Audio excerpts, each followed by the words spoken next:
Paulo, eu queria entrar num ponto aqui com você do Eduardo Bolsonaro. Né? O Eduardo Bolsonaro está nos Estados Unidos, todo mundo sabe que se ele colocar o pezinho aqui no Brasil, ele vai ser preso, né? Ninguém tem dúvida disso. Então, o próprio Jair Bolsonaro já disse que talvez ele não volte mais para o Brasil, pelo menos enquanto o Brasil estiver vivendo esse período, né, que vocês colocam aí, classificam como uma ditadura.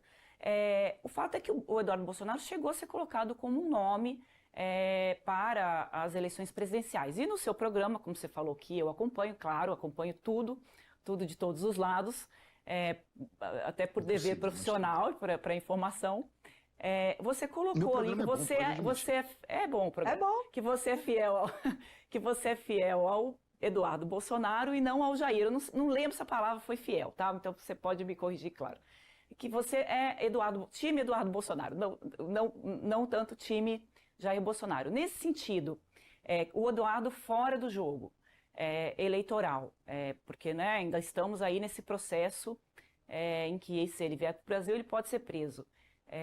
O Tarcísio não pode vir a ser um nome importante para vocês? E quando ele aparece, ele é chamado de rato, ele é atacado principalmente pelo Eduardo. Como é que vai se dar isso? Como é que vocês podem chegar ao poder de novo, se não tiver um nome que possa ganhar as eleições? São muitas perguntas juntas, né? Vou tentar quebrar elas em alguma parte. Eu disse que minha lealdade ao Eduardo Bolsonaro. De fato quando você se propõe a seguir uma empreitada com alguém, né, isso é uma coisa muito, muito verdadeira nos meios militares, você tem lealdade a essa pessoa. Um soldado tem lealdade ao outro soldado, o irmão de arma dele. Isso é uma coisa muito forte, uma coisa que faz parte da minha criação, da qual eu acredito muito. Então, Eduardo e eu morreria para protegê-lo, porque entendo que ele é um irmão de arma numa guerra que nós estamos travando. Eu nunca tive essa mesma relação com Jair Bolsonaro.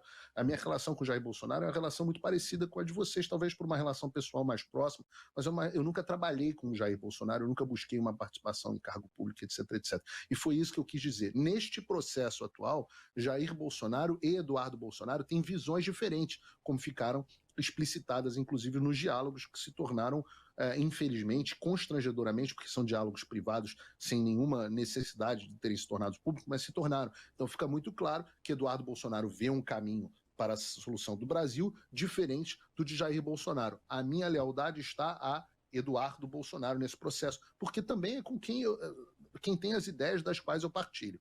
Bom, essa é uma parte da resposta. Respeito do Eduardo voltar ou não para o Brasil. Eduardo e eu tomamos uma decisão. Essa é uma decisão de sacrifício. A decisão de sacrifício porque nós não sabemos qual vai ser o resultado final. Mas nós estivemos dispostos a sacrificar a possibilidade de voltar à própria pátria em defesa da liberdade dos brasileiros. A imprensa não acreditou nisso, mas o Eduardo, quando veio para cá, veio disposto a nunca mais voltar se assim for necessário, mas brigar para que possa voltar, para que ele possa voltar, para que eu possa retornar ao Brasil quando eu quiser, para que ele possa... E o caminho para isso passa, inclusive, pela anistia. Se houver anistia, Eduardo Bolsonaro é hoje o melhor candidato e o melhor futuro presidente da República do Brasil. Se não houver anistia, aí é um outro problema, porque aí nós entramos numa divergência. A sua pergunta foi muito oportuna. Vocês têm que ter um candidato para as eleições de 2026 que seja viável. Ora, eu não acredito em eleições em 2026, como eu não acredito que o Brasil teve eleições livres em 2022. Então seria insano da minha parte... O Eduardo foi eleito em 2022. Como é que você pode dizer que não teve eleição livre? Eduardo foi eleito o quê? Deputado? Eu estou falando de eleição para presidente. Sim, mas é a mesma eleição, a mesma maquininha, o mesmo eleição? Tudo. É claro, o mesmo pleito. Não. Vocês estão preocupados. Tá. Vocês estão preocupados com a maquininha. A maquininha não estou preocupada com a maquininha, não. Eu estou falando do processo eleitoral. O processo eleitoral de 2022, em que o Eduardo foi eleito deputado federal, é o mesmo processo eleitoral que se você elegeu o presidente da República, deputado federal, uma parte do Senado Federal e governadores. Então, aí tudo bem. O outro lado que não interessa, que está errado. Há uma diferença enorme entre a condução da eleição para presidente da República e a condução da eleição para deputados.